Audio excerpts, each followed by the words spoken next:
கர்த்தரை நோக்கி பார்க்கலாம்.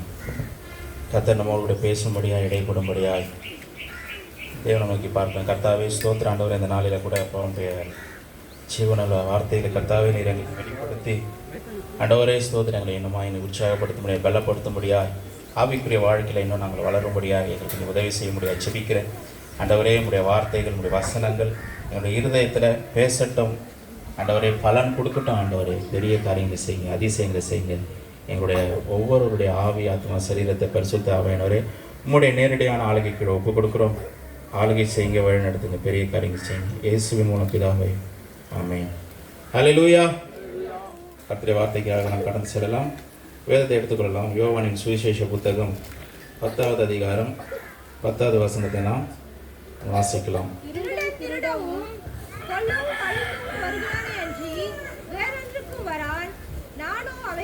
ஜீவன் உண்டாயிருக்கவும் அது பரிபூரணப்படவும் வந்தேன். ஹல்லேலூயா. திருடன் திருடவும் கொல்லவும் அழிக்கவும் வருகிறானே அன்றி வேறொன்றுக்கும் வரான். நானும் அவைகளுக்கு ஜீவன் உண்டாயிருக்கவும் அது பரிபூரணப்படவும் வந்தேன் அப்படின்னு ஆண்டவர் சொல்கிறார். எல்லாரும் கவனிக்கிறீங்களா? சரி, ஓகே. ஸோ ஒரு திருடன் எதுக்காக வரான்? இந்த சம்பவம், அந்த வசனம், அந்த வார்த்தை எங்கே சொல்லப்பட்டிருக்கு அப்படின்னா, ஆட்டு தொழுவம் இருக்குது, உள்ள ஆடுகள் நிறைந்திருக்கிறது. அந்த தொழுவத்தினுடைய வாசலை காக்கிறதுக்கு ஒரு காவலாளி ஒருத்தன் இருக்கிறான். அந்த ஆட்டு தொழுவத்தினுடைய முதலாளி இருக்கிறாரு, ஓனர் இருக்காரு. அந்த ஆடுகளுக்கு சொந்தக்காரர் இருக்காரு. அவர் என்ன பண்ணுவார்? எப்போல்லாம் அந்த ஆடை பார்க்கணுமோ அவர் வந்து பார்ப்பார். ஆடுகளை பார்க்குற நேரத்தில் வந்து பார்ப்பார். அதுக்கு தேவையான காரியங்களை செய்வார். என்ன செய்யணும்னு சொல்லி அந்த வாசலை காக்கிறவனுக்கு அவர் சொல்லிவிட்டு செல்வார். அவர் தான் என்ன பண்ணுவார்? டைரெக்டாக உள்ளே வருவார். ஏன்னா அது அவருடைய தொழுவம், அவருடைய ஓனர் அவர் தான். ஆட்டு தொழுவத்துக்குள்ளே வர்றதுக்கு வேறு யாருக்குன்னா அவர் வந்து அனுமதி கேட்கணுமா? கேட்க வேண்டிய அவசியம் இல்லை. அவர் தான் ஓனர். அவர் எப்போ வேணால் உள்ளே வரலாம். சின்ன நாய்ஸ் மாதிரி வருது, அவர் எப்போ வேணால் உள்ளே வரலாம். எல்லாமே அவருடைய கருத்தில் இருக்குது. ஆனால் திருடன் அப்படி கிடையாது. திருடன் ஸ்ட்ரெயிட்டாக வந்துட முடியுமா? அவனால் வர முடியாது. அதுக்காக என்ன பண்ணுவான்? அவன் ஏதாச்சும் பக்க வழியாக வருவான். வந்து என்ன பண்ணுறான்? அந்த ஆடுகளை வந்து பராமரிப்பான். அவன் பராமரிக்க மாட்டான். அந்த ஆடுகளுக்கு தீங்கு செய்வான். அவர்கள் பக்க வழியாய் வருகிறவர்கள், ஆடுகளுக்கு தீங்கு செய்கிறவர்கள். யார்? திருடன். திருடன் வந்து ஸ்ட்ரெயிட்டாக வரமாட்டான். திருடன் திருடவும் கொல்லவும் அழிக்கவுமே வருகிறானே அன்றி வேறொன்றுக்கும் வரான். நம்ம ஆண்டவர் அப்படி கிடையாது. நம்முடைய ஆண்டவர் எதுக்காக வர்றாருன்னா, தன்னுடைய ஜீவனையே கொடுக்கிறவர். தன்னை என்ன சொல்கிறாருன்னா, நானே நல்ல மெய்ப்பன் அப்படின்றார். நல்ல மெய்ப்பன் தன் ஆடுகளுக்காக ஜீவனையும் கொடுக்கிறான். நம்ம ஏசப்பா நல்ல மெய்ப்பராக அவர் இருக்கிறார். அவருடைய ஜீவனையே கொடுத்து விட்டார். நமக்காக அவருடைய ஜீவனையே கொடுத்திருக்கிறார்.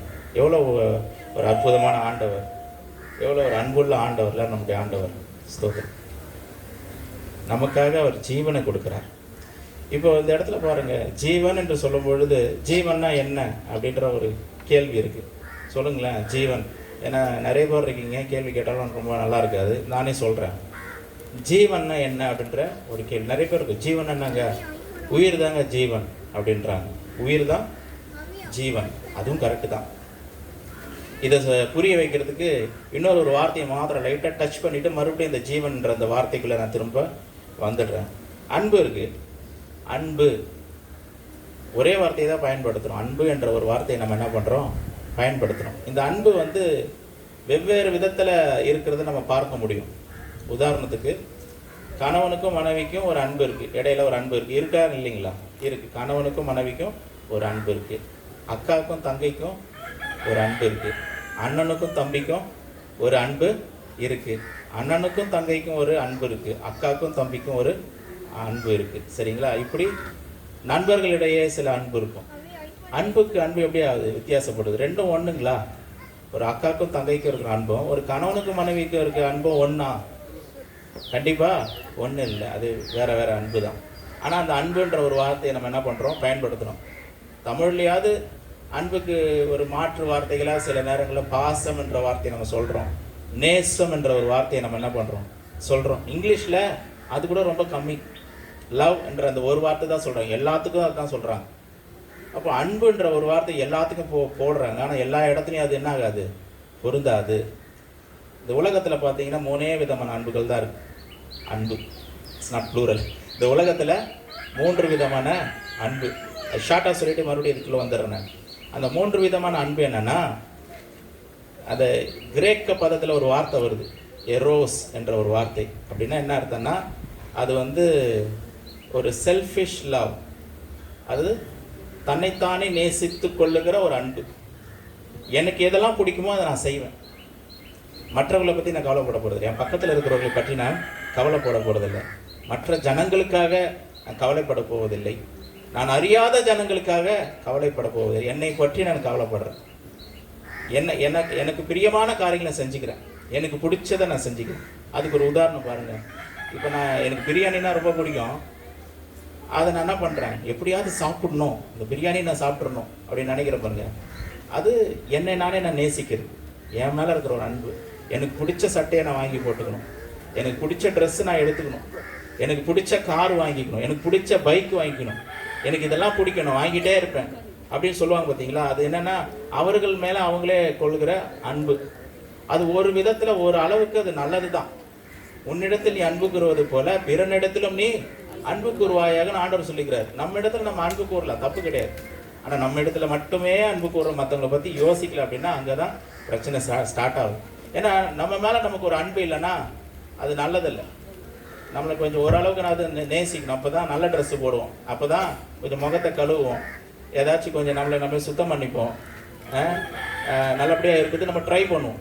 என்னையே எனக்கு பிடிக்கலைங்க, நான் குளிக்க மாட்டேன், நான் இப்படி தாங்க இருப்பேன், நான் தலை வர மாட்டேங்க அப்படின்னு சொல்ல முடியுமா? ஓரளவுக்கு அது நம்ம மேலே. அதனால தான் ஆர்டர் சொல்ல, உன்னிடத்தில் அன்பு கூறுவது போல பிறனிடத்திலும் அன்பு கூறு. நீ நல்ல ட்ரெஸ் போட்டுக்கிறல்ல, பக்கத்தில் இருக்கணும், நீ வாங்கி கொடு. நீ நல்ல சாப்பாடு சாப்பிட்றல்ல, உன் பக்கத்தில் ஒருத்தன் சாப்பிடாம இருக்கிறானே அவனுக்கு சாப்பாடு கொடு. அப்போ நம்ம இடத்துல அன்பு கூறுறது ஓரளவுக்கு நல்லது தான். ஆனால் என்னை மட்டும்தான் நான் நேசிப்பேன், நான் வேறு யாரையுமே நான் நேசிக்க மாட்டேன் அப்படின்னா அது உண்மையான அன்பு கிடையாது. இன்னொரு விதமான அன்பு, 2வது விதமான அன்பு என்னன்னா ஃபிலியா அப்படின்னு வருது. என்ன வருது? ஃபிலியா. இது எழுதணும், எழுதிக்கலாம், PHILIA, ஃபிலியா. அப்படின்னா என்னன்னா ஒரு குரூப்புக்கு மட்டும் இருக்கக்கூடிய அன்பு, ஒரு குறிப்பிட்ட ஒரு குழுவிற்கு இருக்கக்கூடிய அன்பு. உதாரணம் சொல்கிறேன் பாருங்கள். சில பேர் ஃப்ரெண்ட்ஸ் வந்து இருப்பாங்க, ஒரு 4-5 பேர். நாங்களாம் ஒரு ஃப்ரெண்ட்ஸ்ப்பா, நாங்களாம் ஒரு டீம். எங்கே போனால் நாங்கள் ஒன்றா போவோம், எங்கே போனாலும் ஒன்றா வருவோம். நாங்கள்லாம் எல்லாத்தையும் நாங்கள் என்ன பண்ணுவோம், ஒன்றா டிசைட் பண்ணி எல்லாம் செய்வோம். டீமாக போவோம், சாப்பிடுவோம், வருவோம். டீமாக போய் ட்ரெஸ் எடுப்போம். அவங்க வேறு யாரையும் சேர்த்துக்க மாட்டாங்க, மற்றவங்கள பற்றி அவங்களுக்கு கவலை இல்லை. அவங்க ஃப்ரெண்ட்ஸு, அவங்களோட டீம், அவங்க குழுவில் இருக்கிறவங்க, அவங்களுக்குள்ளேயே பார்ப்போம். இவங்க ஒரு ட்ரெஸ் எடுத்து அவங்களுக்கு ஒரு ட்ரெஸ் எடுத்து கொடுப்பாங்க. இவங்க சாப்பிட்டாங்கன்னா நாங்களாம் சாப்பிட்டு, நீ எங்கே வா வந்து சாப்பிடு. அவங்களுக்குள்ளே என்ன பண்ணிப்பாங்க, அன்பை பகிர்ந்து கொள்ளுகிறார்கள். ஒரு குழுவுக்கு இருக்கக்கூடிய ஒரு அன்பு, அது டீமாக இருப்பாங்க. அவங்கக்கிட்ட தான் அந்த அன்பு இருக்கும், மற்றவங்கள பற்றி யோசிக்க மாட்டாங்க. அவங்களுக்கு ஏதாச்சும் அவங்க டீமில் இருக்கிறவங்களுக்கு ஏதாச்சும் ஒன்று ஆயிடுச்சுன்னா இவங்க பதறிடுவாங்க, ஐயோ இப்படி ஆயிடுச்சு அப்படின்னு. மற்றவங்களை பற்றி அவங்களுக்கு கவலை கிடையாது. இன்னொரு உதாரணம் சொல்கிறேன் பாருங்கள். இந்த ஃபிலியான்ற அன்புக்கு இன்னொரு உதாரணம் பார்த்தீங்கன்னா, சொந்தக்காரங்க மத்தியில் ஒரு அன்பு இருக்கும், பார்த்துருக்கீங்களா? இவங்களாம் எங்கள் சொந்தம்பா, இவங்களாம் எங்கள் சொந்தக்காரங்க.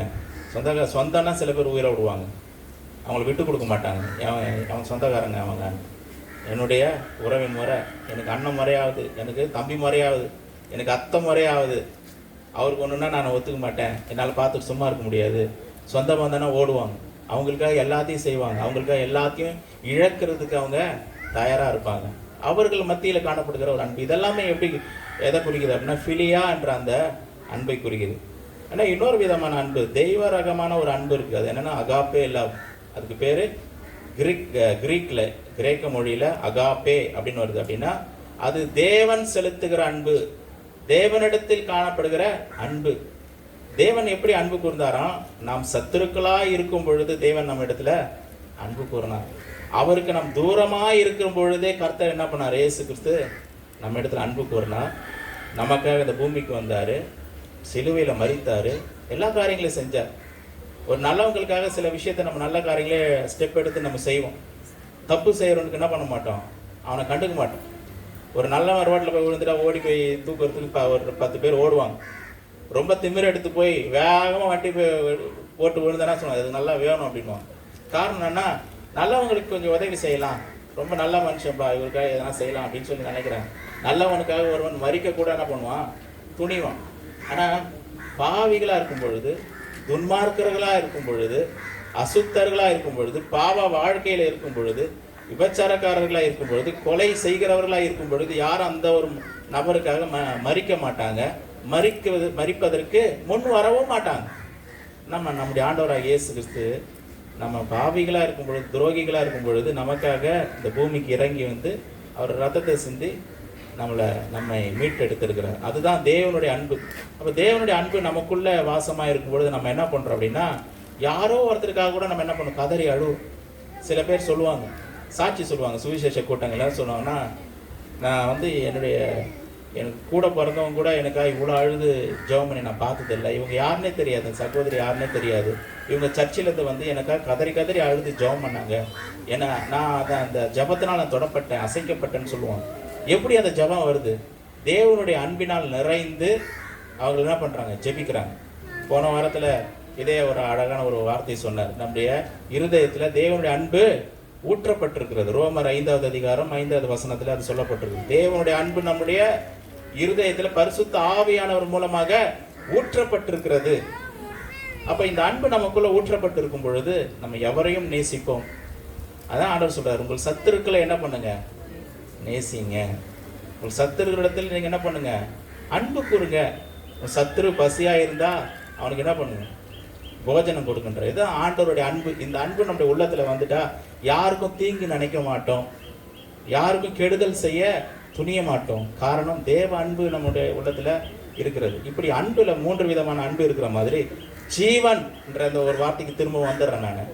ஜீவன் என்ற ஒரு வார்த்தையும் பார்த்தீங்கன்னா எல்லா இடத்துல காமனா வருது. ஜீவன் ஜீவன் ஜீவன் அப்படின்னு காமனா வருது. ஆனா வேதத்தின் அடிப்படையில் 3 விதமான ஜீவன் இருக்கு. அந்த 3 விதமான ஜீவனை நம்ம புரிந்து கொள்ளணும். அதில் முதல்ல ஒரு ஜீவன் வந்து பார்த்தீங்கன்னா சொல்லுவாங்க சில பேர், எப்பா ஜீவன் அவர் விட்டு போயிடுச்சிங்க அப்படின்னா என்னன்னா, அவர் உயிர் அவர் விட்டு போயிடுச்சுன்னு அர்த்தம். ஒரு வசனம் இருக்கு பைபிளில்,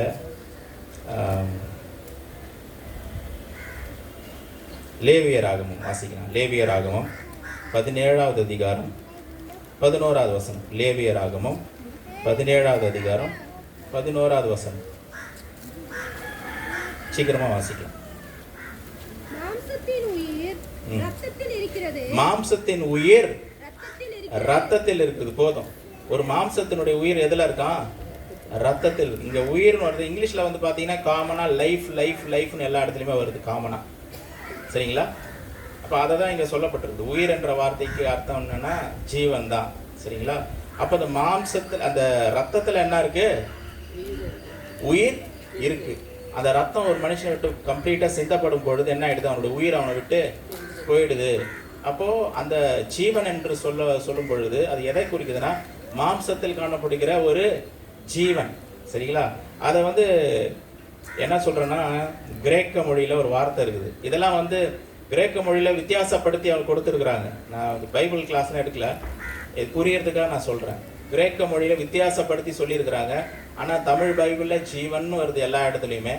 இங்கிலீஷ் பைபிளில் எல்லா இடத்துலையும் லைஃப்னு காமனாக வந்துடும். அதுதான் நமக்கு நிறைய குழப்பங்கள் வருது. ஆனால் கிரேக்க மொழியில் அதில் மூல பாஷையில் எழுதும் பொழுது அவர்கள் வித்தியாசப்படுத்தி எழுதியிருக்கிறார்கள். அப்போது அது வித்தியாசப்படுத்தி நம்ம படிக்கும் பொழுது அதனுடைய உண்மையான அர்த்தம் நமக்கு தெரிகிறது.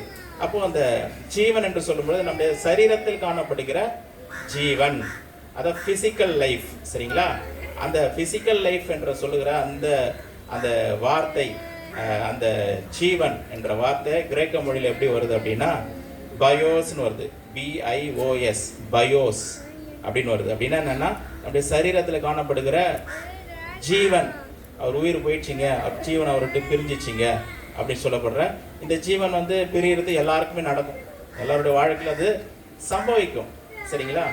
அது 2வது விதமான ஜீவன் வந்து பார்த்தீங்கன்னா அந்த கிரேக்க மொழியில் எப்படி வருது, சூக்கோ அப்படின்னு வருது. ஸ்பெல்லிங் கொஞ்சம் வித்தியாசமாக இருக்குது.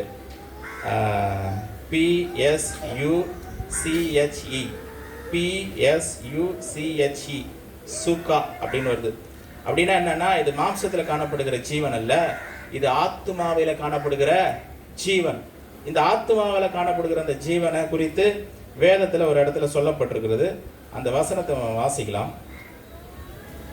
மத்தேயுவின் சுவிசேஷ புத்தகம் 16வது அதிகாரம் 26வது வசனத்தை ஒருவர் வாசிக்கலாம்.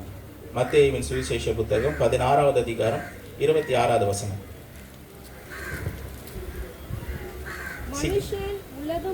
மனுஷன் உலகம் முழுவதையும் ஆதாயப்படுத்திக் கொண்டாலும் தன் ஜீவனை நஷ்டப்படுத்தினால் அவனுக்கு லாபம் என்ன? மனுஷன் தன் ஜீவனுக்கு ஈடாக எண்ணத்தை கொடுப்பான். இப்ப இந்த இடத்துல ஜீவன் சொல்லப்பட்டிருக்கு. இந்த இடத்துல ஜீவன்ன்றது என்னங்க? ஒரு செத்துட்டான உயிர் போயிடுச்சுங்க, அந்த ஜீவன் இல்லை இங்க. இது எந்த ஜீவனை குறிக்குது அப்படின்னா அந்த மனிதனுடைய ஆத்மாவை குறிக்கிறது. தமிழ்ல ஜீவனே வந்துருச்சு. ஆனா இங்கிலீஷ் பைபிள்ல வந்து லைஃப்னு வராது. அந்த இடத்துல என்ன வரும்? யாராவது இங்கிலீஷ் பைபிள் வச்சிருக்கீங்களா?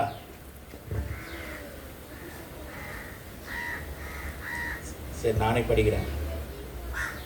இங்கிலீஷ் பைபிள் எப்படி வருதுன்னா, what is a man profited if he shall gain the whole world and lose his own soul னு வருது. or what shall a man give in exchange for his soul அப்படின்னு வருது. ஜீவன் வரல, லைஃப்னு வரல. அந்த இடத்துல என்னன்னு வருது? சோல் வருது. அப்ப ஜீவன் என்று சொல்லும் பொழுது அந்த இடத்த எதை குறிக்குது? ஒரு மனிதனுடைய ஆத்துமாவை குறிக்குது. எல்லாவற்றையும் ஒரே மாதிரி வச்சு பார்க்க முடியாது. பார்த்தா தப்பாயிரும், குழப்பம் வந்துடும். இந்த இடத்துல சொல்லப்பட்டிருக்கிற அந்த ஜீவன் எதை குறிக்குது அப்படின்னா ஒரு மனிதனுடைய ஆத்துமா. ஒரு மனிதனுடைய ஆத்துமாவில் தான் என்ன இருக்குன்னா விருப்பம் இருக்கு, ஆசை இருக்கு. டிசையர்னு சொல்றோம் இங்கிலீஷ்ல.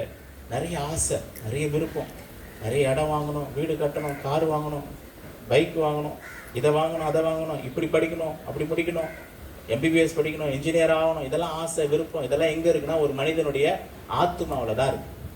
அந்த அந்த ஆத்மாவை தான் ஆண்டவர் என்ன சொல்கிறார்? ஜீவன் சொல்கிறார். இதுக்காக நீ என்ன பண்ணுற? பிரயாசப்பட்டு முழு உலகத்தையும் நீ ஆதாயப்படுத்த நினைக்கிற. ஆனால் ஆண்டவர் சொல்கிறாரு, என்ன சொல்கிறாருன்னா தன் ஜீவனை இழந்து போகிறவன் அதை பெற்றுக்கொள்வான். இப்போ இது பாருங்கள், இது சொன்னால் டக்குன்னு இது ஒரு மாதிரி இருக்கும். இதை ஜீவனை இழந்து போனால் எப்படிங்க பெற்றுக்கொள்ள முடியும்? இப்போ இந்த விதத்தில் யோசிச்சு பாருங்கள்.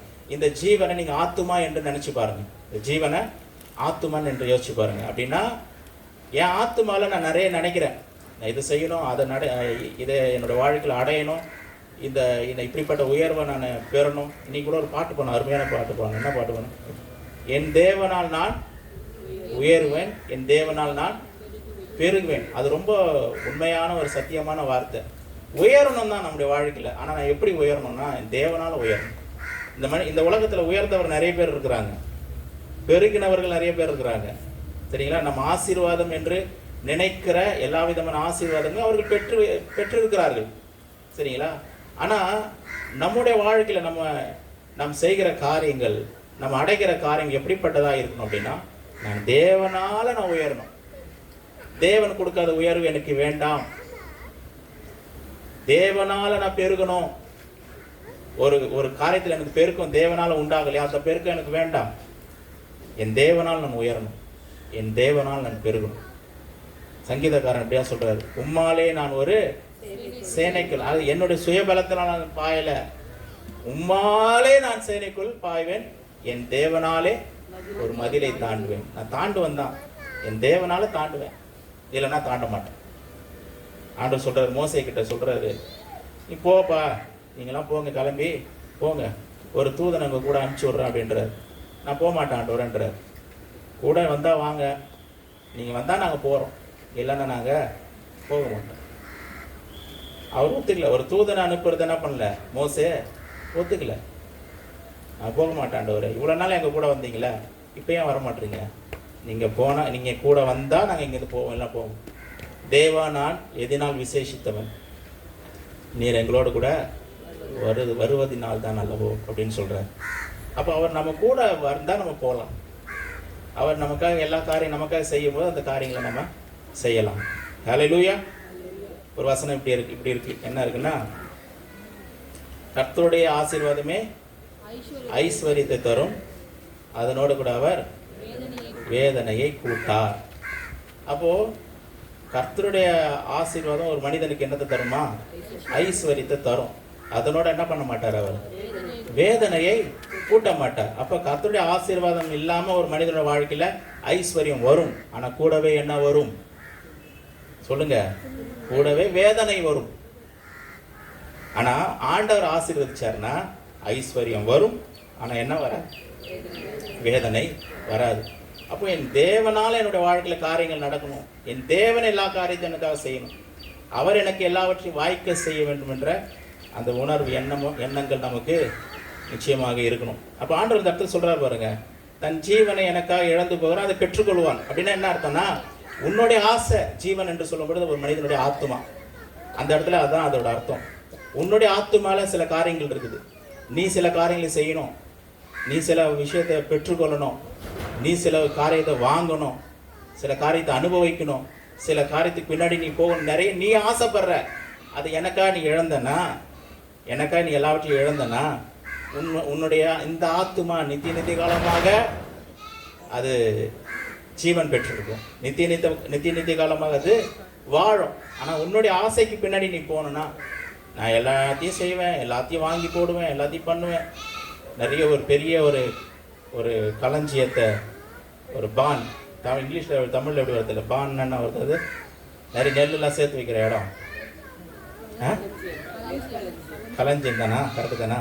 அந்த களஞ்சியத்தில் தானியத்தெல்லாம் சேர்த்து வச்சுட்டு, ஆத்துமாவே உனக்காக ரொம்ப நாளுக்கு நீ சாப்பிட்டு திருப்தி அடைவதற்கு எல்லாத்தையும் சேர்த்து வைக்கப்பட்டிருக்குது அப்படின்னு சொல்லும்போது கர்த்தர் என்ன சொல்றாரு, மதியினே இன்னைக்கு உன் ஜீவன் உன்னை விட்டு போயிடுச்சுன்னா என்ன பண்ணணும்னு கேட்குறாரு.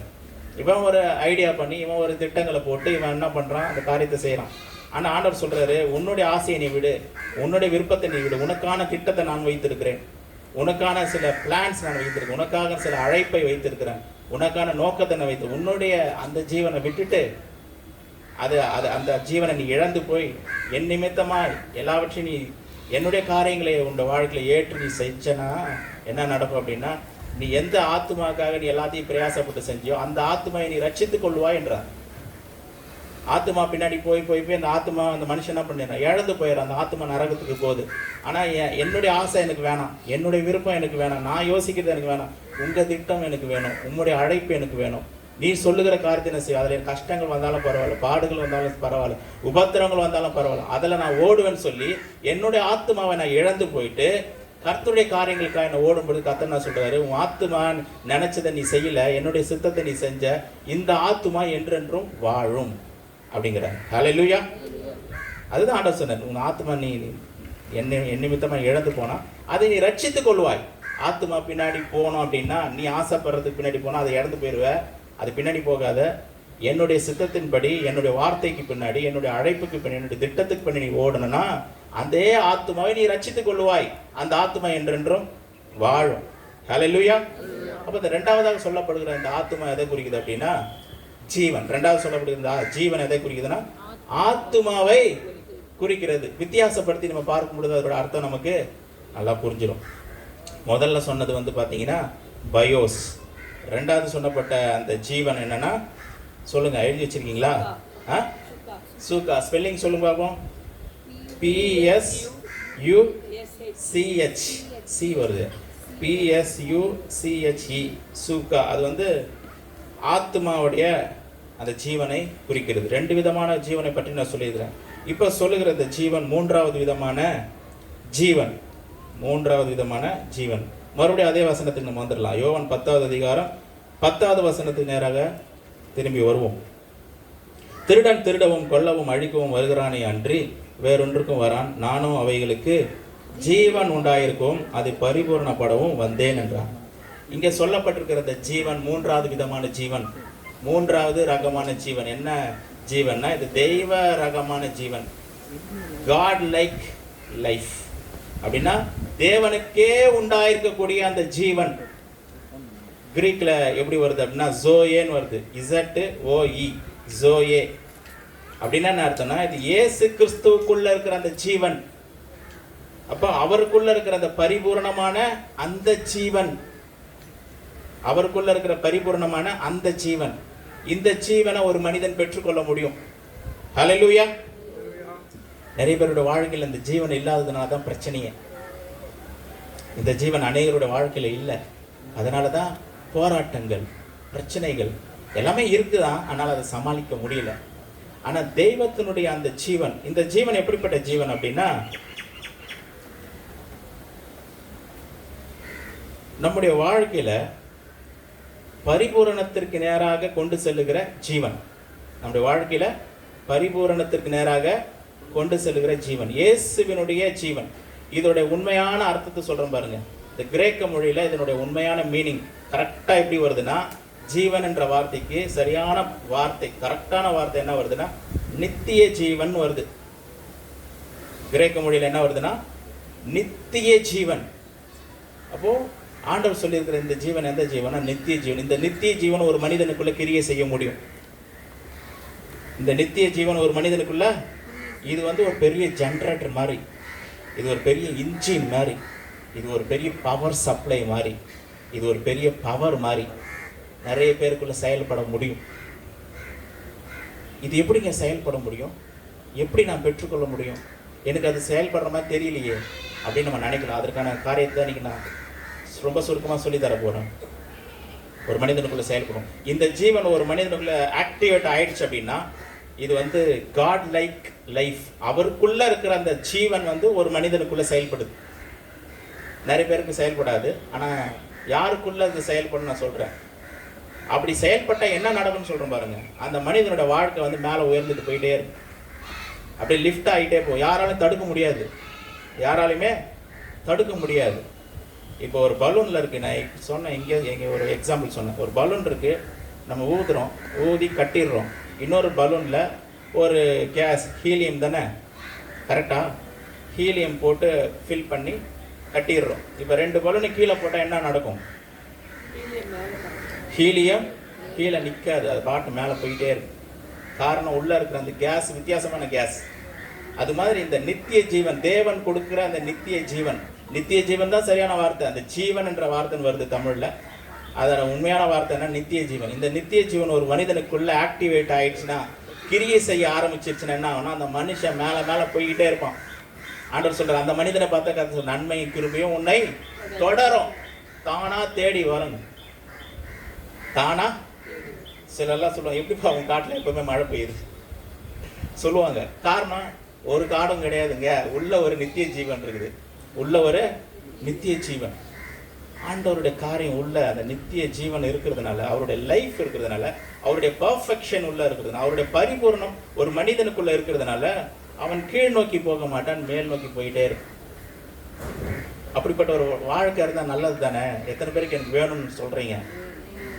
அவ்வளோதான், 3 பேருக்கு தான் வேணும், மீதி பேருக்குலாம் வேணாம்.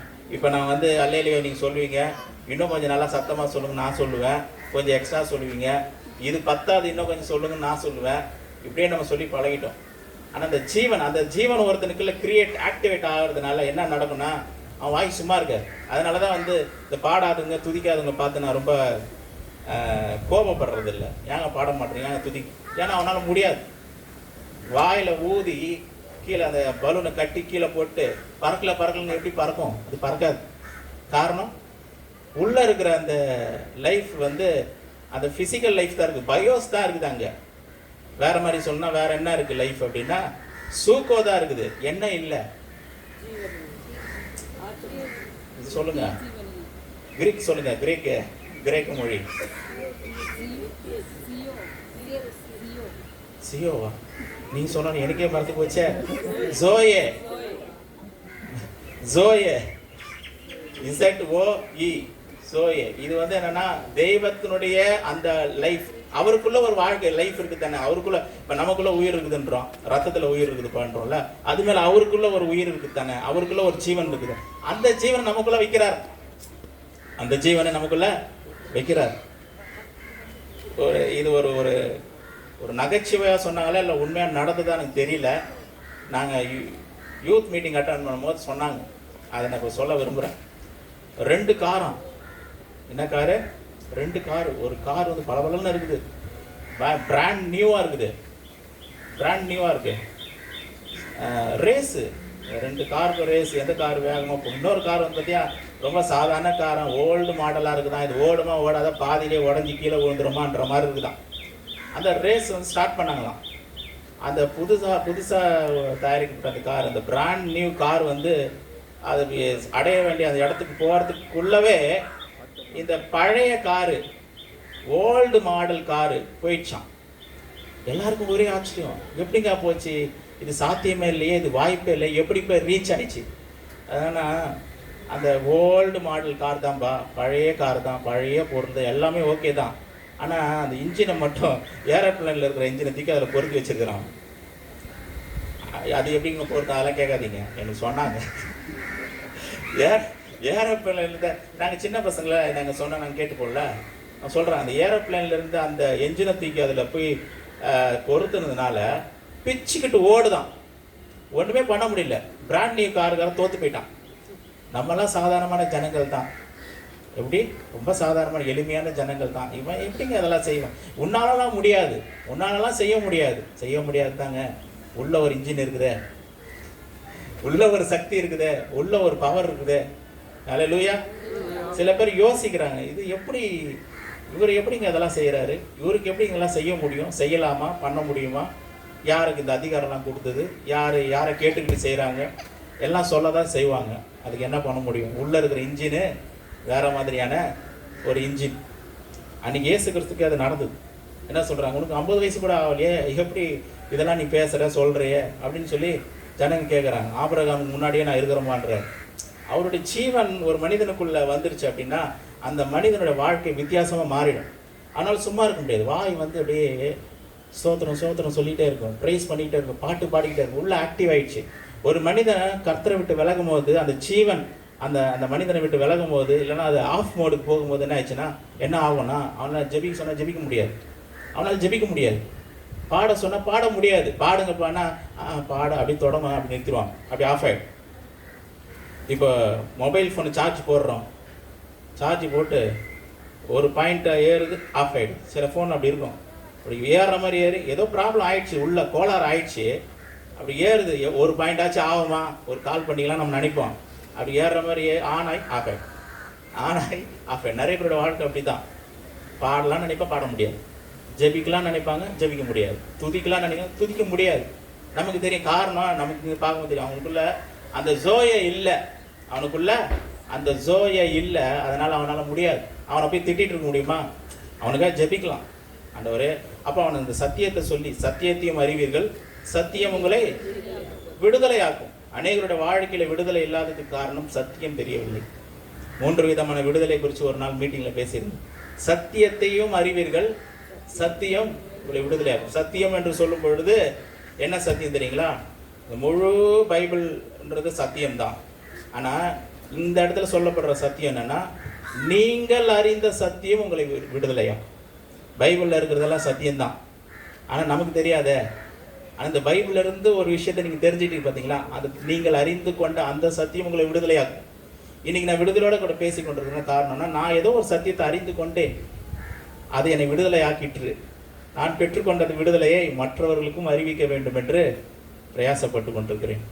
இந்த நித்திய ஜீவன், தேவனுடைய ஜீவன் ஒரு மனிதனுக்குள்ள செயல்படும் பொழுது என்ன நடக்குது அப்படின்னா, அவன் வித்தியாசமானவனாக மாறி விடுறான். அவன் பாடுறது வித்தியாசம். சில பேர் நீங்கள் ஜபிக்கும் போது வித்தியாசமாக இருக்குதுங்க அப்படின்வாங்க. காரணம் என்ன? அவனுக்குள்ள அந்த ஜோயே ஜீவன் செயல்படுகிறது. அல்லேலூயா. இல்லைங்க, அவர் பாடினா வந்து அந்த அளவுக்கு இல்லை, இவர் பாடினா ஒரு மாதிரி இருக்குது, இவர் பாடினா எனக்குள்ள ஒரு அபிஷேகம் இறங்குது, இவர் துதிச்சா எனக்குள்ள என்னமோ நடக்குது, இவர் ஜபம் பண்ணால் ஏதோ காரணம் என்ன? ஜோயே லைஃப் உள்ள கிரியை செய்து கொண்டிருக்குது, ஆக்டிவ் பண்ணி கொண்டு இருக்கிறது. அல்லேலூயா. நீங்கள் எப்போ வருவீங்க சிலர் காத்து கொண்டிருப்பாங்க, உங்களை பார்க்கணுன்னு ஆசைப்படுவாங்க. நீங்கள் ஜெபிக்க மாட்டீங்களான்னு ஆசைப்படுவாங்க.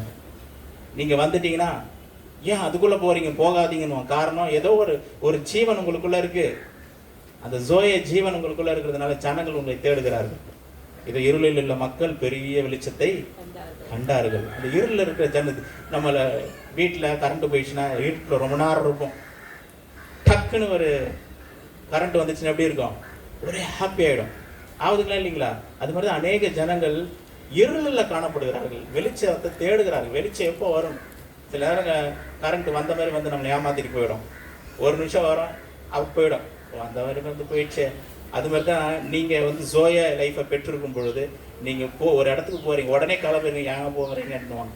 காரணம், உங்களுக்குள்ளே இருக்க அந்த சமாதானம் அவங்களுக்கும் டிரான்ஸ்ஃபர் ஆகுது, உங்களுக்குள்ளே இருக்கிற அந்த சந்தோஷம் அவங்களுக்கும் டிரான்ஸ்ஃபர் ஆகுது, உங்களுக்குள்ளே இருக்கிற அந்த சுகம் அவர்களுக்கும் டிரான்ஸ்ஃபர் ஆகுது.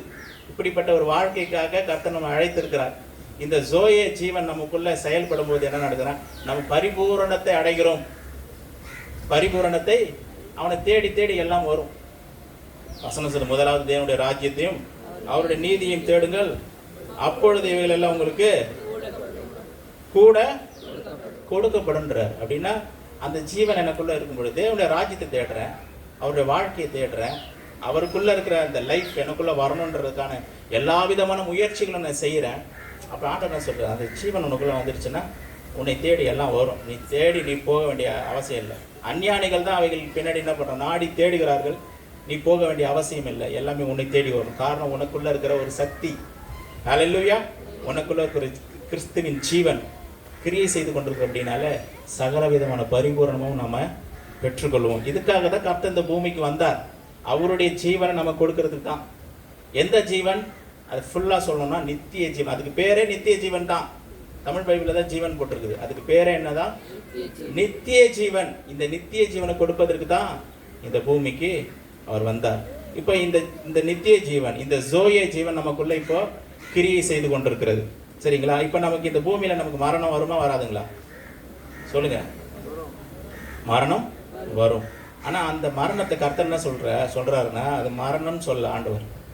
அந்த மரணத்தை என்னன்னு சொல்ல, ஏன்னா ஜோயே ஜீவன் நமக்குள்ள கிரியை செய்யுது, அதனால அதை மரணம் சொல்ல. உலகத்து ஜனங்களுக்கு வேணா அது மரணம் தான். ஆண்டவர் என்ன சொல்றாருன்னா நித்திரை அப்படின்றார். என்ன சொல்றாரு? கொஞ்ச நாள் போய் ரெஸ்ட் எடுப்பா, போப்பா, எவ்வளோ வேலை செஞ்சுட்ட, எவ்வளோ உழைச்சிட்ட, எவ்வளோ பாடுபட்டுட்ட, கொஞ்ச நேரம் நீ என்ன பண்ண, போய் ரெஸ்ட் எடு, தூங்கு. அதை சிறுமி தலித்தாகுமி அப்படிங்கிறார்ல, அப்படின்னா அவள் நித்திரையாக இருக்கிறாள் அப்படின்றாரு. மரித்து விட்டாள்னு சொல்லலை, நித்திரையாக இருக்கிறாள், கொஞ்ச நேரம் தூங்கிட்டு இருக்கா, இப்போ எழுந்துப்பா அப்படின்ற மாதிரி ஆண்டவர் சொல்கிறார். அப்போ அந்த கொஞ்ச நேரம் தூக்கம், கொஞ்ச நேரம் உறக்கம் தான். ஆண்டவர் என்ன சொல்கிறார், இந்த நித்திய ஜீவன் உனக்குள்ளே வாசமாக இருக்குமா, நான் வரேன்ப்பா, கொஞ்சம் ரெஸ்ட் எடு, நான் வரும். யாருக்குள்ளெல்லாம் அந்த நித்திய ஜீவன் இருக்குதோ அவர்களை எழுப்புவதற்காக கிறிஸ்து வருவார். ஹல்லேலூயா. ஜோயே ஜீவனை பெற்றவருக்கு மட்டும்தான். ஹல்லேலூயா. இத்தனை பேருக்கு வேணும், ஐயோ எனக்கு இந்த ஜோயே ஜீவன் எனக்கு வேணும்.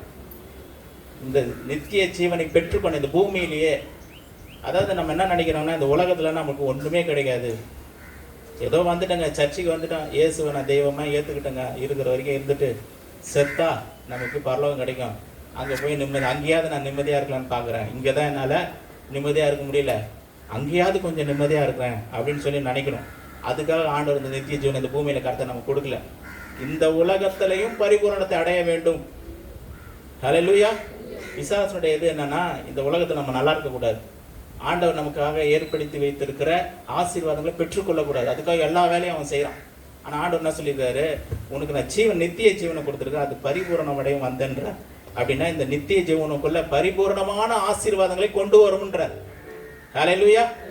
எல்லா விதமான பரிபூரண ஆசீர்வாதம், அதாவது குறைவுகள் எல்லாவற்றையும் என்ன பண்ணுவார், நிறைவாக மாற்றுவார். இந்த ஜீவன் உங்களுக்குள்ள கிரியை செஞ்சதுன்னா உங்களுக்கு தேவையான சுகம், ஆரோக்கியம், பலன் எல்லாமே தேடி வரும், நன்மைகள் தேடி வரும், கடன் பிரச்சனைகள்லாம் மாறும். ஹல்லேலூயா. எப்படிங்க மாறும்? காரணம் உள்ள இருக்கிற அந்த சக்தி, உள்ள இருக்கிற அந்த நித்திய ஜீவன் அந்த பரிபூரணத்தை நம்முடைய வாழ்க்கையில கொண்டு வருகிறது. நம்முடைய வாழ்க்கையை அப்படியே தலைகீழாக மாற்றும். ஹல்லேலூயா. இந்த உலகத்துல நம்ம நன்றாய் வாழ்வதற்காக தான் இயேசு கிறிஸ்து வந்தார். அப்படியே உடனே இயேசுவை ஏற்றுக்கொண்டு சர்ச்சுக்கு போய் சேர்ந்துட்டு டக்குன்னு பரலோகத்துக்கு போயிடணும், அப்படி இல்லை. பரலோகம் வரும்போது வரோம், போகும்போது நம்ம போவோம். ஆனால் இந்த பூமியில் இருக்கிற வரைக்கும் எப்படி இருக்கணும், சந்தோஷம் உள்ளவர்களாக, சமாதானம். அதுதான் பவுல் சொல்றார், சந்தோஷமாய் இருங்கள் சொல்றேன், திரும்பவும் நான் சொல்றேன்றார், சந்தோஷமாய் இருங்கள். ஏன்னா எப்பொழுதுமே நம்ம சந்தோஷமா இருக்க வேண்டும் என்று ஆண்டவர் விரும்புகிறார். சில நேரங்கள் ஆண்டவருடைய விருப்பங்கள்லாம் வித்தியாசம், ஆனால் நம்ம வேற மாதிரி நினைக்கிறோம். நம்ம சந்தோஷமா இருக்கு, நம்ம சில நேரம் சந்தோஷம் இருக்கும், சில நேரம் கவலை இருக்கும், மாறி இல்லை. எல்லா நேரத்திலையும் சந்தோஷமா இருக்க வேண்டும் என்று வேதம் சொல்லுகிறது, நம்மை வற்புறுத்துகிறது. ஹல்லேலூயா. இந்த ஜோயே ஜீவனை பெற்றுக்கொண்டவன் எப்பொழுதும் சந்தோஷமாக இருக்க முடியும். இல்லைங்க, ஒரு மாதிரி டென்ஷன் ஆயிடுச்சுங்க, டென்ஷன் ஆயிடுச்சு தான் மாம்சத்துக்கு இடம் கொடுத்ததுனால. ஆனால் அது ஜோயே ஜீவனை பற்றி கொண்டு இருக்கிறவன். ஜோயே ஜீவனுக்கு இன்னொரு அர்த்தத்தையும் சொல்கிறோம் பாருங்க. ஜோயே ஜீவன் என்பது எப்படி நமக்கு உண்டாயிருக்குதுன்னா, தேவனோடு கூட வைத்திருக்கிற அந்த உறவின் அடிப்படையில் அது உண்டாகிறது. தேவனிடத்தில் கொண்டிருக்கிற அந்த ஐக்கியத்தின் மூலமாக உண்டாகக்கூடியது தான் இந்த ஜோயே ஜீவன். ஆண்டவரோடு கூட எனக்கு ஒரு ரிலேஷன்ஷிப் இருக்குது. நான் போகிறேன், சில காரியங்களை செய்கிறேன். எப்பவுமே நான் என்ன பண்ணுறேன், ஆண்டவரோட கூட ஒரு கனெக்ஷனில் இருக்கிறேன், அவரோடு கூட நான் தொடர்பில் இருக்கிறேன். அவருடைய சத்துவங்கள், அவருடைய எக்ஸ்ட்ராக்ட் இதெல்லாம் எனக்குள்ளே பாயுது, அது எனக்குள்ளே கிரியை செய்யுது. நான் கனெக்ஷனில் இருக்கிறேன். அந்த கனெக்ஷனில் இருக்கும்போது அந்த ஜோய ஜீவன் வேலை செய்யுது. அந்த கனெக்ஷன் கட் ஆகிடுச்சுன்னா அது ஜோய ஜீவன் என்ன பண்ணாது, வேலை செய்யாது. எல்லாமே பிரச்சனை மேலே பிரச்சனை, போராட்டத்து மேலே போராட்டம். இந்த உலகத்துக்கு நான் ஏன் வாழணுன்ற இடத்துக்கு போயிடுறேன். காரணம்னா ஒரே சின்ன விஷயம்தான், அந்த ஜோய ஜீவன் நமக்குள்ளே என்ன பண்ணல, கிரியை செய்யலை. ஆண்டவருடைய கனெக்ஷன் விட்டு தள்ளி போயிட்டோம். ஆண்டவரோட விருப்பம் என்னன்னா, நம்ம அவரோட கூட அந்த தொடர்பில் இருக்கணும், அவரோட கூட கனெக்ஷனில் இருக்கணும், அவரோட கூட ஐக்கியத்தில் இருக்கணும்னு ஆண்டவர் விரும்புகிறார். அதை பெற்றுக்கொண்டான இந்த உலகத்தில் ஒரு இன்பமான ஒரு வாழ்க்கை வாழ முடியும், சந்தோஷமான ஒருவேளை நம்முடைய வாழ்க்கையில் போராட்டங்கள் இருக்கலாம், நெருக்கங்கள் இருக்கலாம், சில விதமான பிரச்சனைகள் நம்முடைய வாழ்க்கையில் சூழ்ந்து காணப்படலாம், இருக்கும். ஆனாலும் நம்ம மனம் தளர்ந்து போக மாட்டோம். பவுல் சொல்ற மாதிரி சொல்லுவோம். என்ன சொல்லுவோம்னா, என்னை பலப்படுத்துகிற கிறிஸ்துவினாலே எல்லாவற்றையும் செய்ய எனக்கு பலன் உண்டு. என்னை பலப்படுத்துகிற கிறிஸ்துவினால. அந்த பலத்தை எங்க வச்சிருக்கிறாருன்னா உள்ளதான் வச்சிருக்கிறார். கிரைஸ்ட் ஒர்க்கத் இன் மீன் வருது இங்கிலீஷ்ல படிச்சு பார்த்தீங்கன்னா, எனக்குள்ள இருந்து. அப்ப அந்த பலனை எங்கிருந்து கொடுக்குறாரா, உள்ள இருந்து தான் கொடுக்குறாரு. இன்னொரு வார்த்தை சொல்றதுல, என்னை விசுவாசிக்கிறவனுடைய உள்ளத்திலிருந்து ஜீவ தண்ணீர் உள்ள நதிகள் புறப்பட்டு ஓடும்ன்றார். விசுவாசிக்கிறவனுடைய உள்ளத்திலிருந்து, அது உள்ளதான் வச்சிருக்கிறாரு. அங்க உள்ளதான் பலன் இருக்குது, அந்த உள்ளதான் ஆரோக்கியம் இருக்குது, அந்த உள்ளதான் சுகம் இருக்குது. இது இங்க இருந்து தான் வெளியே போகும். ஹல்லேலூயா. உள்ள கர்த்தர் வச்சிருக்கிறார். அந்த நித்திய ஜீவன கர்த்தர் நமக்கு வச்சிருக்கிறார். அது இருக்கும் பொழுது நம்முடைய வாழ்க்கையில பரிபூரணத்தின் மேல பரிபூரணம். அப்படிப்பட்ட ஒரு வாழ்க்கை இந்த உலகத்துல நம்ம ஏதோ இழந்தவர்களாக, அல்லது என் வாழ்க்கை ஒரு எளிமையான ஒரு வாழ்க்கையாக, சாதாரணமான ஒரு வாழ்க்கையாக நான் இருக்கணும்னு அவசியம் கிடையாது.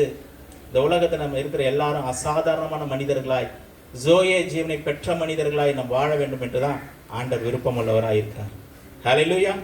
இல்லைங்க, எனக்கு வயசாயிடுச்சுங்க, எனக்குலாம் அது கிடைக்குமான, யாருக்கும் கிடைக்கும். சின்ன பிள்ளையாக இருந்தாலும் சரி, பெரியவங்களாக இருந்தாலும் சரி, யாருக்கும் அந்த ஜோயே ஜீவன் கிடைக்கும். அது உள்ளே வந்துடுச்சுன்னா நீங்கள் சாதாரண மனிதர்களாக இருக்க மாட்டீங்க, அசாதாரணமான மனிதர்களாய் மாறி விடுவீர்கள். யாருடைய உள்ளத்துலலாம், யாருடைய இருதயத்திலலாம் இந்த ஜோய ஜீவன் செயல்பட்டு கொண்டிருக்குது, அவங்க வாழ்க்கை கொஞ்சம் கவனித்து பார்த்தீங்கன்னா வித்தியாசமானவர்களாக இருப்பார்கள். அவர் தேவனுக்கென்று எழும்புகிறவர்களாக, தேவனுக்கென்று பலத்த காரியங்களை செய்கிறவர்களாக, அசாதாரணமான காரியங்களை செய்கிறவர்களாக காணப்படுவார். காரணம், உள்ள வேலை செய்து கொண்டிருக்கிற அந்த ஜோயே ஜீவன். ஹல்லேலூயா. சரி, கடைசியாக நான் முடிக்க விரும்புகிறேன். இந்த ஜீவனை, நித்திய ஜீவனை நான் எப்படி நான் பெற்றுக்கொள்ள முடியும் என்ற காரியத்தை சொல்லி நான் முடிக்க விரும்புகிறேன். அதற்கு முன்பதாக இந்த வசனத்தை நம்ம வாசித்தால் நல்லது. ஏன்னா வீட்டுக்கு போய் நீங்கள் வாசிங்கன்னா உங்களுக்கு நான் அது ரொம்ப பிரயோஜனமாக இருக்கும். வாசிக்கலாம். 2 கொரிந்தியர் 9வது அதிகாரம் 8வது வசனத்தை, 2 வசனத்தை வாசிக்கலாம். 2 கொரிந்தியர் 9வது அதிகாரம் 8வது வசனம்.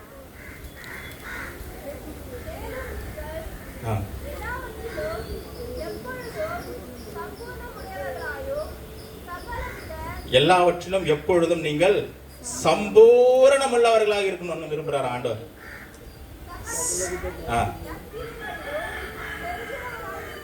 போதும், சகல எல்லாவற்றிலும் எப்போதும் சம்பூரணம் உள்ளவர்களாக. சம்பூர்ணம்னா இங்கிலீஷ்ல அபண்டன்ட் லைஃப், முழுமை, அளவில்லாத. அதாவது சிலோட வாழ்க்கையில நீங்க பாத்தீங்கன்னா எப்படி இருக்குன்னா, என்ன பண்ணுவோம், லைஃப் ஸ்டைல் என்ன அப்படின்னா, அவங்க நான் வேலைக்கு போவேன், வேலைக்கு போயிட்டு வீட்டுக்கு வருவேன், சாப்பிட்டு ரெஸ்ட் எடுப்பேன், எங்கன்னா ஃப்ரெண்ட்ஸ்னா கொஞ்சம் பார்ப்பேன், திரும்ப தூங்குவேன், வேலைக்கு போவேன், அப்படி கொஞ்ச நேரம் வீட்டில் டைம் ஸ்பெண்ட் பண்ணுவேன், தூங்குவேன், மறுபடியும் வேலைக்கு போவேன். இதுதான் அவங்களோட லிமிட்டட் லைஃப். இது என்னது? Limited life. ஆனால் கிறிஸ்துவனுடைய இந்த ஜோயே ஜீவன் ஒரு மனிதனுக்குள்ளே செயல்படும் போது அவனோட வாழ்க்கை எப்படி மாறுதுன்னா அபண்டன்ட் லைஃப்.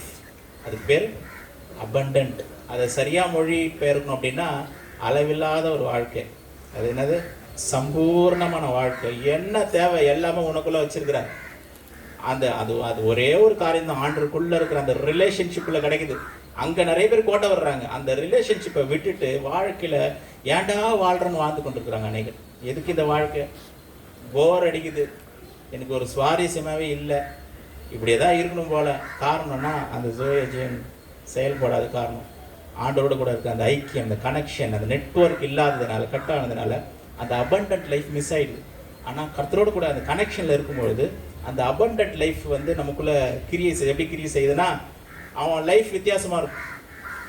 அவனுக்குள்ள இருந்து எல்லா விதமான ஆசீர்வாதங்கள், ஆசீர்வாதங்கள் பெற்றுக்கொள்கிறான். அதே போல அநேகரை ஆசீர்வதிக்கக்கூடியவனாக, ஆசீர்வதிக்கிற பாத்திரமாக அவன் மாறி விடுகிறான். அவனுக்குள்ள இருந்து நன்மைகள் புறப்பட்டு மற்றவங்களுக்கு போகுது. இவன் வெளிச்சமா இருக்கிறான், இருளில் இருக்கிற ஜனங்களுக்கு ஒரு சுகத்தை கொடுக்கிறவனாக, சுகத்தை கொண்டு செல்கிறவனாக, ஆசீர்வாதத்தை கொண்டு செல்கிறவனாக, அற்புதங்களை கொண்டு செல்கிறவனாக, தேவனுடைய அன்பை கொண்டு செல்கிறவனாக, மற்றவர்களை தரித்திரராக இருக்கிறவர்களை ஐஸ்வர்யவான்களை மாற்றுவதற்கான எல்லா காரியத்தையும் செய்கிறவனாக, எல்லாவற்றிலும் பயன்படக்கூடியவனாக, தேவனுக்கு பிரியமுள்ளவனாக, ஒரு அபண்டன்ட் லைஃப் வாழக்கூடியவனாக மாறிவிடுகிறான். ஹல்லேலூயா. இந்த மாதிரி ஒரு லைஃப் நமக்கு வேணுமா?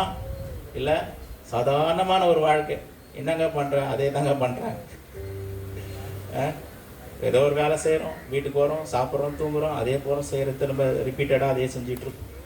ஆனால் ஆண்டோடைய அந்த ஜீவன், ஜோய ஜீவன் நமக்குள்ளே கிரியை செய்யும்போது வித்தியாசமானவர்களாக, அநேகரை ஆசீர்வதிக்கக்கூடியவர்களாக, அநேகருக்கு ஆசீர்வாதத்தை கொண்டு செல்வர்களாக நம்ம மாறிவிடுகிறோம்.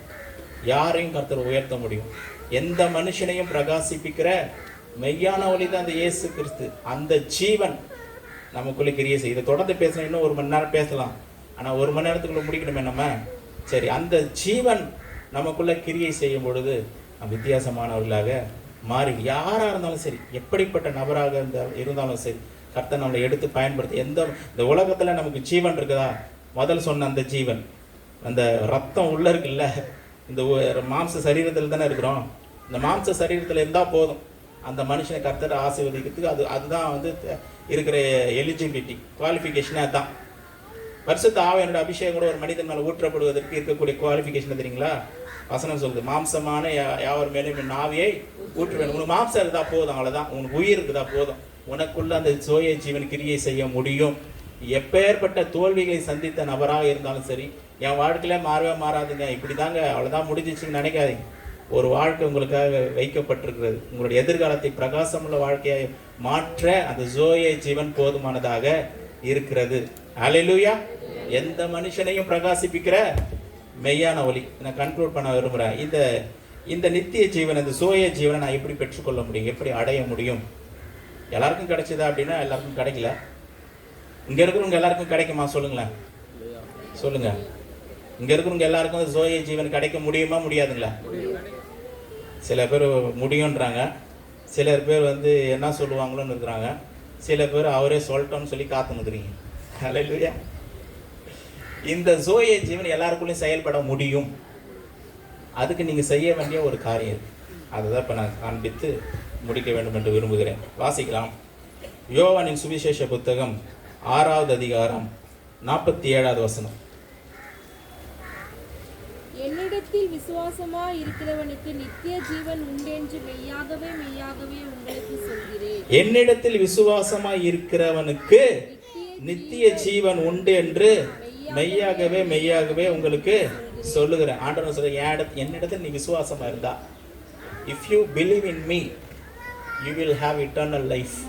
என்னிடத்துல நீ விசுவாசமா இருந்தா, என்ன விசுவாசிச்சா, அவரிடத்துல விசுவாசமா இருக்கிறதுனா என்னங்க அப்படின்னா, அவர் சொன்னதை விசுவாசிக்கணும், அவர் செஞ்சதை விசுவாசிக்கணும், அவ்வளோதான். அவர் சொல்கிறத விசுவாசிக்கணும், அவர் செஞ்சதை விசுவாசிக்கணும், இவ்வளோதான். இதை விசுவாசித்து ஆண்டவருக்கு உண்மையாக இருந்தால் போதும். சில பேருக்கு வந்து ஆற்றுல ஒரு கால் சேத்துல ஒரு கால், இதையும் நான் செய்வேங்க அதையும் விட்டுற மாட்டேங்க, அப்படிப்பட்டவங்களுக்கு இந்த சோய ஜீவன் வேலை செய்யாது. ஹல்லேலூயா. ஒரே ஒரு வாழ்க்கை இப்படி வரையா வந்துரு. எலியா சொல்றார், கர்த்தர் தெய்வமானால் கர்த்தரை பின்பற்றுங்கள், பாகால் தெய்வமானால் அவனை பின்பற்றுங்கள். நான் கர்த்தரை மாத்திரம் பின்பற்ற போகிறேன் என்று சொல்லுகிற ஒரு கரங்களை உயர்த்தி அல்லது கரங்களை தட்டி கர்த்தரை மையப்படுத்தலாமா? நான் சொன்னெல்லாம் தட்டக்கூடாது. ஹல்லேலூயா. நான் கர்த்தரை பின்பற்ற விரும்புகிறேங்க. இந்த நித்திய ஜீவன் எனக்கு வேணும். என் வாழ்க்கை மாறணும், ஒரு வித்தியாசத்தை பார்க்கணும், என் கண்களே அதை பார்க்கணும், மற்றவர்களும் அதை பார்க்கணும் அப்படின்னு நீங்கள் ஆசைப்படுங்க. இதை ஆசைப்படணும், இதை விரும்பணும். இந்த ஜோய ஜீவன் எனக்கு வேணும். ஹல்லேலூயா. ஒரு இடத்துல சொன்னேன், 2017 நினைக்கிறேன், ஒரு வாலிப கூட்டத்தில் பிரசங்கம் பண்ணும்போது சொன்னேன், இது மாதிரி ஆணித்தரமாக பிரசங்கம் பண்ணிட்டு பாருங்கள், என் லைஃபே கூட நீங்கள் எடுத்து பாருங்கள், இன்னும் 5 வருஷம் கழிச்சு என் வாழ்க்கை எப்படி இருக்க போது நீங்கள் பாருங்கள், ஒரு வித்தியாசம் தெரியும். ஏன்னா காரணம் நான் கிறிஸ்துவுக்குள்ளே இருக்கிறபடினால கர்த்தர் என்னை ஆசீர்வதித்து நடத்துவார் என்று நான் விசுவாசிக்கிறேன். நீங்களும் விசுவாசிங்க, கர்த்தர் உங்களை ஆசீர்வதிப்பார். இன்னிலேருந்து பாருங்கள், ஒரு 5 வருஷம் கழிச்சு எனக்கு பாருங்கண்ணே. 5 வருஷம் கழிச்சு எனக்கு கர்த்தர் என்னை ஆசீர்வதிச்சார். பட் ஆனால் அந்த காங்கிரிகேஷன் தான் இல்லை. ஹல்லேலூயா. நான் யோசிப்பேன், நம்ம இப்படி சொன்னோமே 5 வருஷம் ஆயிடுச்சு, 2022 யோசிக்கிறேன். கர்த்தர் என் வாழ்க்கையை ஆசீர்வச்சிருக்காருன்னா நிறைய ஆசீர்வாதங்கள் கொடுத்துருக்காரு, நிறைய மாற்றங்கள் உண்டு பண்ணியிருக்கிறார். ஹல்லேலூயா. இந்த நித்திய ஜீவன், இந்த ஜோய ஜீவன் கிரியை செய்யும் பொழுது உங்களுடைய வாழ்க்கை வித்தியாசமானதாக இது மாற்றிவிடும். ஹல்லேலூயா. இன்னொரு வசனத்தை வாசி நம்ம முடிச்சிடலாம்.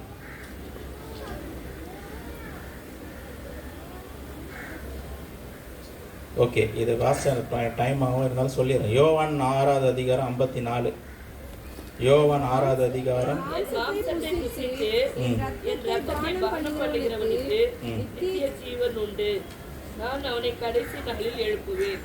யாருக்கு நித்திய ஜீவனை கொடுக்குறாரா? என் மாம்சத்தை புசித்து என் ரத்தத்தை பானம் பண்ணுகிறவனுக்கு நித்திய ஜீவன் உண்டு, அவனை கடைசி நாளில் எழுப்பேன். எப்படிங்க மாம்சத்தை, ஆண்டவருடைய மாம்சத்தை எப்படி புசிக்கிறது?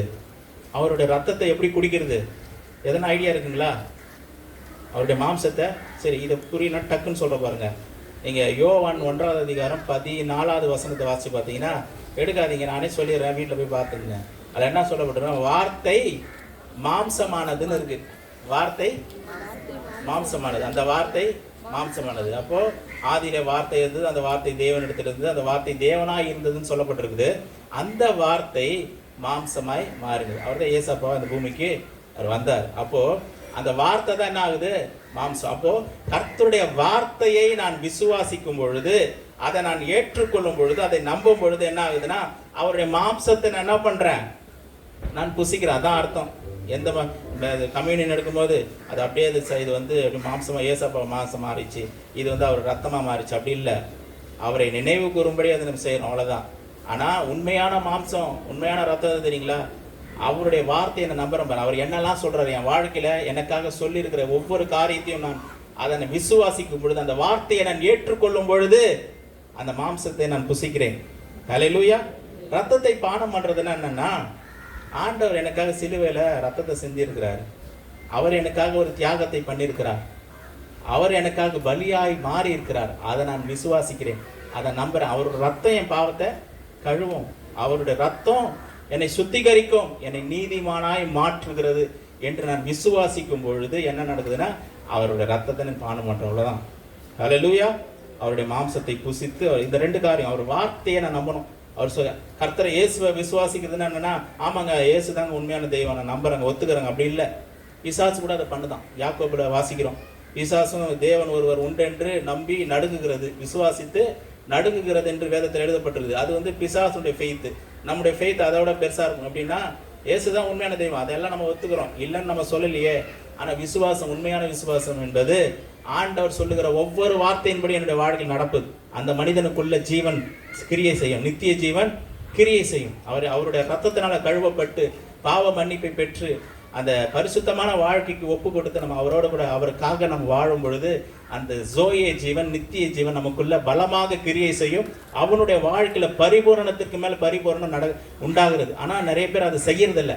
அது செய்யாதே, நான் சர்ச்சைக்கெல்லாம் போயிட்டேங்க, எவ்வளோ ஜெபம் பண்ணிட்டேங்க, அந்த ஊழியக்காரர்கிட்ட ஜெபம் பண்ணிங்கன்னா, இவர்கிட்ட ஜெபம் பண்ண, அவர் ஒன்று சொன்னார், இவர் ஒன்று சொன்னார், இவர் மாற்றி சொல்லிட்டாருங்க, இவர் சொன்னது அவர் மேல் சொன்ன மாதிரி இல்லை. இதெல்லாம் சுற்றி சுற்றி வந்துட்டு இருக்கு. காரணம் என்ன தெரியுங்களா? சொல்லப்பட்டிருக்க வேத வசனம் நம்பல, இதை விட்டுட்டோம்.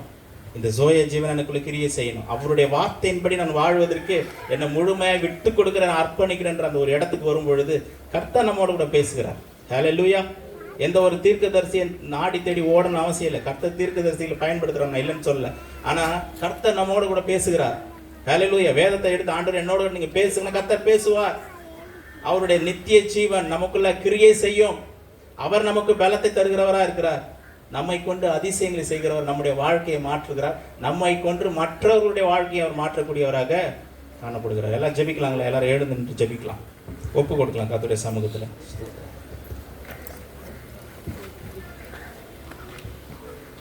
ஸ்தோத்திரம் ஆண்டவர், நன்றி தகப்பனே, உமக்கு ஸ்தோத்திரம் ஆண்டவரே, உமக்கு நன்றி ராஜ், ஸ்தோத்திரம்ப்பா. ஓ உமக்கு நன்றி ராஜ், ஸ்தோத்திரம் அப்பா, உமக்கு நன்றி ராஜ், நீ கொடுத்த வார்த்தைகளுக்காய் ஸ்தோத்திரம். ஓ உமக்கு நன்றி தகப்பனே, ஸ்தோத்திரம் ஆண்டவரே. உம்முடைய வார்த்தையின்படி நான் நடக்க விரும்புகிறேன், உம்மை விசுவாசிக்க விரும்புகிறேன் ஆண்டவரே. உம்முடைய வார்த்தையின்படி நடப்பதற்கு என்னை ஒப்பு கொடுக்கிறேன். இந்த நித்திய ஜீவன் எனக்குள்ள கிரியை செய்ய வேண்டும் என்று அவருடைய சமூகத்தில் தயவுசெய்து வேடிக்கை பார்க்காதீங்க, ஜெபிக்கலாம். ஜெப நேரத்தில் ஜெபம் பண்ணுங்க. எல்லாரும் கண்களை மூடி ஆண்டவரே, உம்முடைய ஜீவன் எனக்குள்ள இறங்கட்டும். உங்க ரத்தத்தினால என்னை கழுவி சுத்திகரிங்க, என்னை பரிசுத்தப்படுத்துங்க ஆண்டவரே. உங்க ரத்தத்தினால என்னை கழுவி சுத்திகரிங்க, என்னை பரிசுத்தப்படுத்துங்கப்பா. ஆண்டவரே, இந்த நித்திய ஜீவன் எனக்குள்ள உண்டாயிருக்கட்டும் ஆண்டவரே. எனக்குள்ள வாசம் பண்ணுங்க ஆண்டவரே. சகல பரிபூரணத்துக்கு நேராய் என்னை நடத்தும்படிக்கு கர்த்தாவே உம்முடைய சமூகத்தில் என்னை ஒப்பு கொடுக்குறேன். இது வரைக்கும் வாழ்ந்த வாழ்க்கை அல்ல ஆண்டவரே, இந்த நாளிலிருந்து ஒரு வித்தியாசமான வாழ்க்கை கர்த்தாவே நீ எனக்கு தந்து நடத்துங்கப்பா, என்னை ஒப்பு கொடுக்குறேன் என்று சொல்லி ஜெபிக்கலாம். ஆண்டவரே, இந்த நேரத்தில் ஜெபித்து கொண்டிருக்கிற ஒவ்வொரு பிள்ளைகளுடைய ஜெபத்தை கர்த்தர் அங்கீகரித்து ஆண்டவரே, இந்த நித்திய வாழ்வுக்குள்ளாய், சகல பரிபூரணத்திற்குள்ளாய், சகல விதமான ஆசீர்வாதங்களுக்குள்ளாய் உடைய பிள்ளைகளை நடத்தும்படிக்கு ஆண்டவரை ஜெபிக்கிற ஆண்டவரே. இவருடைய வாழ்வில் கர்த்தர் அதிசயங்களை செய்யுங்க, அற்புதங்களை செய்யுங்க, மகிமையான அற்புதமான காரியங்கள் கர்த்தர் நீ செய்ய முடியாது ஜெபிக்கிறேன். உடைய நாமத்திற்கு சகல துதிகன மகிமையாவட்டை செலுத்துகிறோம். அதராக இயேசு கிறிஸ்து மூலம் கேட்கிற ஜீவனுள்ள நல்ல பிதாவே, ஆமென்.